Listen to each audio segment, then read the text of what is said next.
యేసుక్రీస్తు నామంలో మీ అందరికీ కూడా శుభం తెలియజేస్తూ ఉన్నాను. ఈ సాయంకాల సమయంలో ప్రభుని ఆరాధించడానికి మనం వచ్చి ఉన్నాం. ప్రభుని ఆరాధించడానికి ముందుగా దేవుని వాక్యాన్ని మనం చూసుకుందాం.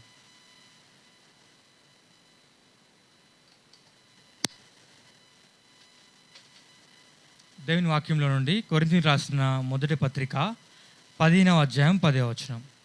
కొరింథీయులకు రాసిన మొదటి పత్రిక 15వ అధ్యాయము 10వ వచనాన్ని అందరం కూడా కలిసి చదువుకుందాం.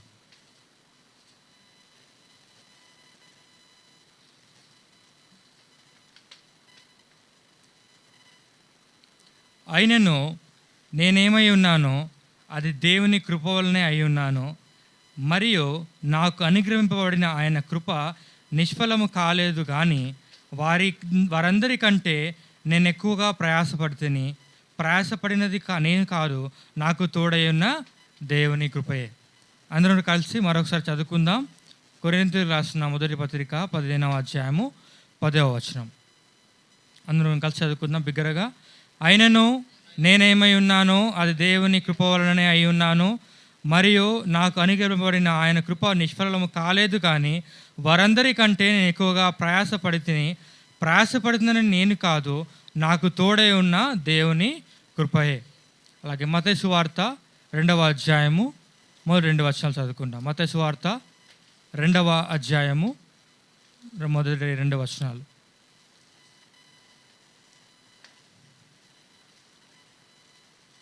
రాజైన హేరోదు దినముల యందు యూదయ దేశ బెత్లెహేములో యేసు పుట్టిన పిమ్మట, ఇదిగో తూర్పు దేశపు జ్ఞానులు యెరూషలేముకు వచ్చి, యూదుల రాజున పుట్టినవాడు ఎక్కడ ఉన్నాడు, మీదు విప్పున నా శత్రువులను చూచి ఆయన పూజింపవచ్చితమని చెప్పిరి. అలాగే 10 మరియు 11 వచనాలు కూడా చదువుకుంటాం. 2వ అధ్యాయం 10-11 వచనాలు. వారు ఆ నక్షత్రములను చూచి అత్యానంద భరితులై ఇంటిలోనికి వచ్చి తల్లి అయిన మరియను ఆ శిశువును చూచి సాగిలపడి ఆయన పూజించి తమ పెట్టెలను విప్పి బంగారమును, సామ్రాణిని, బోలమును కానుకలుగా ఆయనకు సమర్పించిరి. ప్రభు సహాయం నిమిత్తమై ప్రార్థనలు ప్రభావితం చూద్దాం. ప్రేమగల తండ్రి, కృపగల దేవ, ఈ సాయంకాల సమయంలో నిన్ను ఆరాధించిన కొరకే ఈ వాక్య భాగాలు మాకు దేవ విడిచి పంచిపెట్టండి. దేవ దాసుడు నిష్ప్రయోజకులు దేవ, ఈ మాత్రం మంచిదని లేనివాడను దేవ, నీ కృపలో నన్ను జ్ఞాపకం చేసుకొని కృపచేత నాకు తోడై ఉండి దేవ వాక్య పరిచర్యలో కృప చేస్తూ ప్రార్థిస్తూ యేసుక్రీస్తు రక్షకుని నామములో ప్రార్థించి అడిగి పెట్టుకుంటున్నాం తండ్రి, ఆమేన్. మనం చూస్తూ వచ్చినట్లయితే మనం మొదట చదువుకున్న కొరింథీయులకు రాసిన పత్రిక 15వ అధ్యాయం 10వ వచనంలో అపోస్తలుడైన పౌలు కొరింథీ సంఘానికి చెప్తా ఉన్నాడు. తన పరిస్థితి లేదా తను చేస్తూ వచ్చిన కార్యాలన్నిటి గురించి చెప్తా ఉన్నాడు. తన గురించి మొత్తం వివరిస్తూ వచ్చినాడు. ఈ అధ్యాయంలో కానీ పత్రిక అంతా కూడా చెప్తా వచ్చినాడు. అదే 15వ అధ్యాయంలో 10వ వచనంకి వచ్చేసరికి చెప్తా ఉన్నాడు, నేను ఏమై ఉన్నాను, నేను ఎన్నో చేసినా కానీ నేను ఎన్నో హింసలు పొందాను, నేను ఎన్నో బాధలు పడ్డాను, దేవుని నామ నిమిత్తమే నేను ఎంతో క్రయం చెల్లించాలని చెప్తూ ఉన్నా కానీ అవన్నీ ఎలా సాధ్యమైనవి అని అంటే అది నేను ఏమై ఉన్నాను, అది దేవుని కృప వలనే అయి ఉన్నాను. సో వ్యక్తిగతంగా ఈ దినంలో ఇది మన వ్యక్తిగత అనుభవం అయి ఉన్నది. మన జీవితాల్లో మనం ఈరోజు ఏమై ఉన్నామో అది దేవుని కృప. మనం ఈరోజు సజీవ లెక్కలో ఉన్నాము అంటే ఈ క్షణంలో మనం శ్వాస తీసుకుంటున్నామంటే అది దేవుని కృప అయి ఉన్నాయి. అనేక మంది భూలోకంలో చూసుకున్నట్లయితే ఈ క్షణంలో లెక్క చేసినట్లయితే ఎన్నో కోట్ల మంది చనిపోయి ఉండవచ్చు. కానీ ఈ క్షణం మనం సజీవ లెక్కలో ఉన్నాము అంటే దేవుడు తన కృపను బట్టి మన ఈ క్షణం మనని సజీవ లెక్కలో ఉంచినాడు. అయితే మనం ఇంకో మాటను కూడా చదువుతూ వచ్చినాం.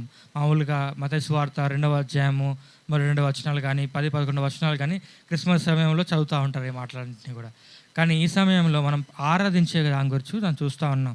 చూస్తూ వచ్చినట్లయితే వాళ్ళు ఆ జ్ఞానులు ప్రభువైన యేసుక్రీస్తు వారిని చూడడానికి తూర్పు దేశం నుంచి వస్తూ వచ్చినారు. 10-11 వచనం వచ్చేసరికి వారు అక్కడ చేస్తూ వచ్చిన పని ఏంటంటే, వారు ఆ నక్షత్రంను చూచి అత్యానంద భరితులై ఇంటిలోనికి వచ్చి తల్లి అయిన మరియను ఆ శిశువును చూచి సాగిలపడి ఆయన్ను పూజించి తమ పెట్టెలు విప్పి బంగారమును, సాంబ్రాణి, బోనమును కానుకలుగా ఆయనకు సమర్పించడం రాయబడుతూ వచ్చింది. చూసి వచ్చినట్లయితే మనము ఎలా అయితే ఆ జ్ఞానులు ఇంటిలోనికి ప్రవేశిస్తూ వచ్చినారో ఈ క్షణంలో మనము దేవుని సన్నిధిలోకి మనం మందిరంగా సంఘంగా కూడి వచ్చినాం. మనం ఇక్కడ ప్రవేశించిన మనం చేసవలసిన మాట ఏంటంటే, మనం ఈ మందిరంలో ఆనందం ఉండాలి, అత్యానంద భరితులుగా ఉండాలి.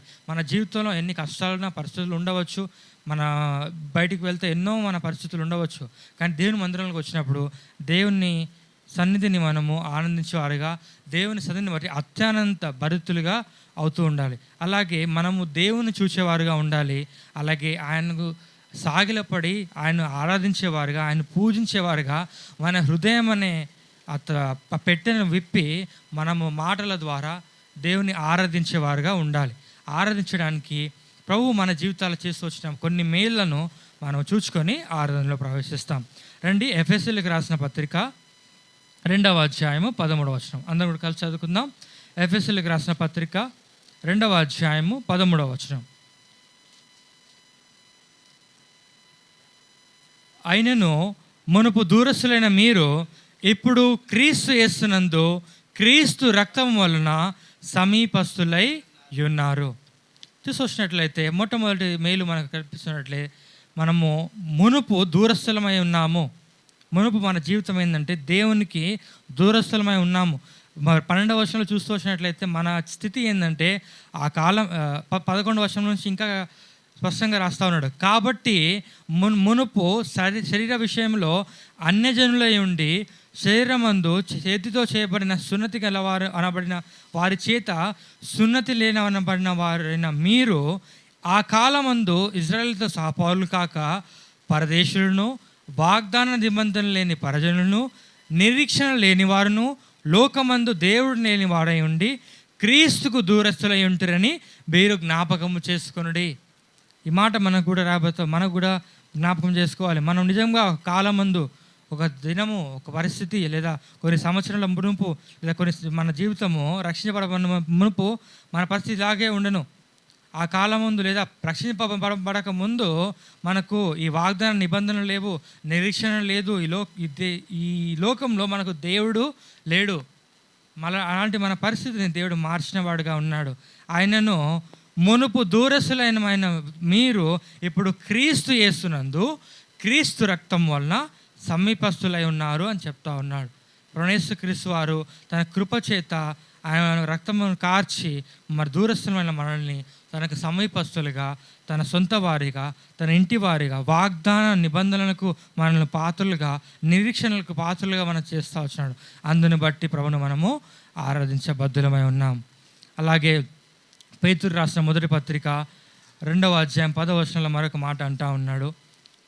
పేతురు రాసిన మొదటి పత్రిక 2వ అధ్యాయము 10వ వచనం. ఒకప్పుడు ప్రజగా ఉండక ఇప్పుడు దేవుని ప్రజ అయితిరి, ఒకప్పుడు కనికరింపబడక ఇప్పుడు కనికరింపబడిన వారైతిరి. చూసొచ్చినట్లయితే ఇక్కడ రాబోతున్న మాట, ఒకప్పుడు ప్రజగా ఉండక, ఒకప్పుడు మనము దేవుని ప్రజగా ఉండక ఉన్న మనల్ని దేవుడు ఇప్పుడు దేవుని ప్రజలుగా చేస్తూ వచ్చినాడు. ఎవరు మీరు అని అంటే మేము దేవుని ప్రజలము, దేవుని బిడ్డలము అని చెప్పుకునే ఆధిక్యతను దేవుడు మనం అనుగ్రహిస్తూ వచ్చినాడు. ఒకప్పుడు మనల్ని ఎవరు కనికరించలేదు. ఒకప్పుడు కనికరం పడి మనము ఇప్పుడు దేవుని కృప వలన మనం కనికరింపబడిన వారం అయితే వచ్చినాం. అందుని బట్టి దేవునికి స్తోత్రము చెల్లించబద్ధులమై ఉన్నాం. అలాగే అదే మాటలో చూసొచ్చినట్లయితే 2వ అధ్యాయం 9వ వచనంలో ఇంకో మాట అంటా ఉన్నాడు. ఎవరు చదివిన వారు గట్టిగా చదవండి. పేతురు రాసిన మొదటి పత్రిక 2వ అధ్యాయము 9వ వచనం.